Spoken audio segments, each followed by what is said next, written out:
భర్త మహాశయులకు విజ్ఞప్తి. రవితేజ, అష్కా రంగనాథ్, డింపుల్ హైతి లీడ్స్‌గా కిషోర్ తిరుమల డైరెక్షన్‌లో వచ్చిన రొమాంటిక్ కామెడీ ఇది.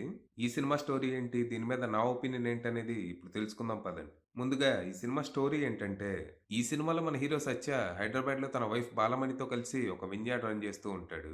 ఇక రీసెంట్‌గా తను అనార్కలి అనే ఒక వైన్ తయారు చేసి దాన్ని స్పెయిన్‌లో ఉన్న ఒక కంపెనీ ద్వారా డిస్ట్రిబ్యూట్ చేయాలనుకుంటాడు. కానీ తన ప్రపోజల్‌ని వాళ్ళు రిజెక్ట్ చేస్తారు. దాంతో మనోడు ఈ విషయం గురించి డైరెక్ట్‌గా కంపెనీ ఎండీ అయిన మానస శెట్టితో డిస్కస్ చేయాలని స్పెయిన్‌కొస్తాడు.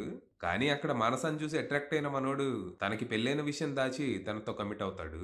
అయితే రిలేషన్‌షిప్‌కి రెడీగా లేని మానస తమ మధ్య జరిగిందాన్ని ఒక ఫ్లింగ్ అనుకోని ఎవరి దారి వాళ్ళు చూసుకుందాం అంటది. దాంతో మనోడు ఎగిరి గంతులేసుకుంటూ ఇండియా వచ్చేస్తాడు. కానీ కొన్ని రోజులకి హైదరాబాద్ వచ్చిన మానసకి సత్య తనకి పెళ్లైన విషయం దాచి తనని మోసం చేశాడని తెలుస్తుంది.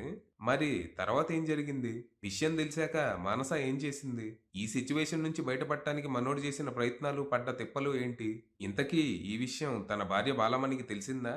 చివరికి ఈ ప్రాబ్లమ్‌కి మనోడు వెతికిన సొల్యూషన్ ఏంటనేది మీరు సినిమా చూసి తెలుసుకోవాలి. ఇక ఈ సినిమా పర్లేదు. కథా కథనాలు రొటీన్‌గానే ఉన్నా చూసినంత సేపు అలా సాగిపోయింది.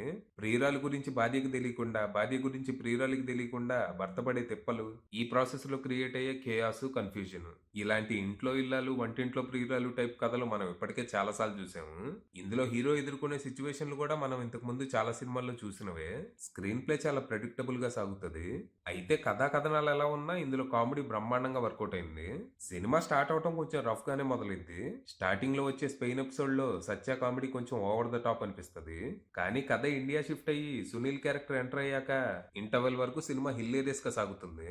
తను చేసిన పని తన భార్యకి తెలియకుండా ఉండటానికి సునీల్ వెన్నెల కిషోర్ తో కలిసి రవితేజ పడే తిప్పలు ఫుల్ గా నవ్విస్తాయి.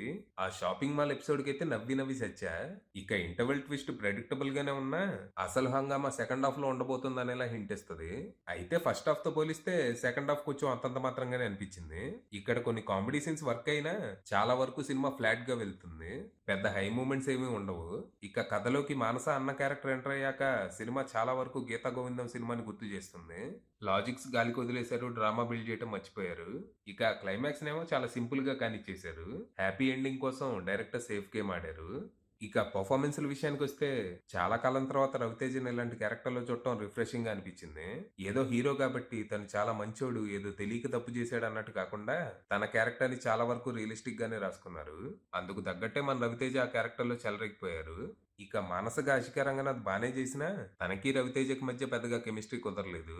ఇక బాలామణిగా డింపుల్ అయితే జస్ట్ ఓకే అనిపించింది. రవితేజతో తన కెమిస్ట్రీ బానే ఉన్నా, తన క్యారెక్టర్ మాత్రం చాలా వీక్ గా ఉంటది. ఆషికా రంగనాథ్ క్యారెక్టర్ కొంచెం అండర్ డెవలప్డ్ గా అనిపిస్తే, బాలామణి క్యారెక్టర్ మాత్రం సర్ఫేస్ లెవెల్‌లోనే ఆగిపోయింది. ఇక చాలా కాలం తర్వాత కమెడియన్‌గా సునీల్‌కి మంచి క్యారెక్టర్ పడింది. రవితేజతో కలిసి తను చేసిన హంగామా అంతా ఇంత కాదు. ఇక వెన్నెల కిషోర్ మెప్పించగా సత్య నవ్వించడానికి తిప్పలు పడ్డాడు. ఇక అషిక అన్న క్యారెక్టర్‌లో తారక్ పొన్నప్ప స్లీప్ వాక్ చేశాడు. తన క్యారెక్టర్ చాలా జనరిక్‌గా, రొటీన్‌గా ఉంటది.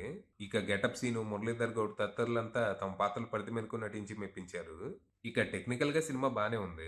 ప్రొడక్షన్ వాల్యూస్ అండ్ సినిమాటోగ్రఫీ లాంటివి బాగుండగా బీమ్స్ అందించిన పాటలు, బ్యాక్‌గ్రౌండ్స్ కూడా ఓకే అనిపించాయి. కాకపోతే ఆ పాటల ప్లేస్‌మెంట్ చాలా చిరాకుగా ఉంటది. మంచి ఫ్లోలో సాగుతున్న సినిమాకి స్పీడ్ బ్రేకర్‌లా అనిపించాయి.